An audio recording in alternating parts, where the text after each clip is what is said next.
ញឱកាសធំកំពុងរងចាំអ្នក CTN កំពុងហៅអ្នកមកបង្ហាញសមត្ថភាពឆានតូចជាច្រើនបានមកបង្ហាញសមត្ថភាពរួចហើយឥឡូវនេះជាឱកាសរបស់អ្នកជួបគ្នានៅស្ថានីយទូរទស្សន៍ CTN ដែលជាកន្លែងដែលឆានតូចនឹងឈានចូលដល់ជំហានបន្ទាប់របស់ខ្លួនតើឆានតូចរបស់អ្នកមានសមត្ថភាពអាចក្រុងអាងអេបរ៉ុនដ៏មានតម្លៃនេះបានដែរឬទេ Is everyone ready? ត្រៀមមុខមហូបពិសេសនឹងជួបគ្នានៅ CTN ថ្ងៃទី11 12ខែមេសាចាប់ពីម៉ោង 9 ព្រឹកដល់ម៉ោង 5 ល្ងាចនេះជាឱកាសសម្រាប់កុមារចាប់ពីអាយុ 8 ដល់ 13 ឆ្នាំមកបង្ហាញសមត្ថភាពនៅសម្រាប់ក្តីស្រមៃ ជានេះមកស្ទើរចេះស្រាប់រំភើបមកកូនចៅអីកូនចៅគាត់ចាប់ដើមឱកាសហ្មង ទឹកប្រាក់100រៀលខ្ញុំនឹងយកឲ្យបានខ្ញុំខំប្រឹងធ្វើធ្វើមេដល់វគ្គបិទហើយខ្ញុំថ្ងៃទៅជាម្ចាស់ពាន Junior Master Chef រដូវកាលទី1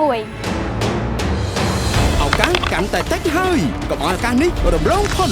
តើនរណានឹងក្លាយជាម្ចាស់អាណាចក្រផ្ទះបាយនេះអ្នកប្រាក់រង្វាន់រហូតដល់100 លានរៀលនិងឱកាសក្លាយជា Brand Ambassador ផ្លូវការរបស់ខ្មែរ Beverages និង Chipmong Group សម្រាប់ព័ត៌មានបន្ថែមសូមចូលទៅកាន់ Page ផ្លូវការ Master Chef Cambodia និង Cambodia Water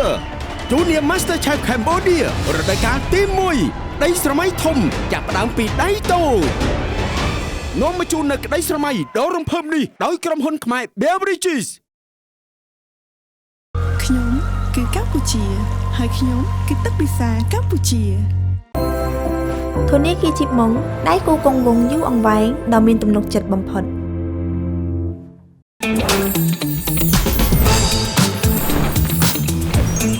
ទឹកដោះគោផ្កាឈូកឈ្ងុយឆ្ងាញ់គ្រប់មុខ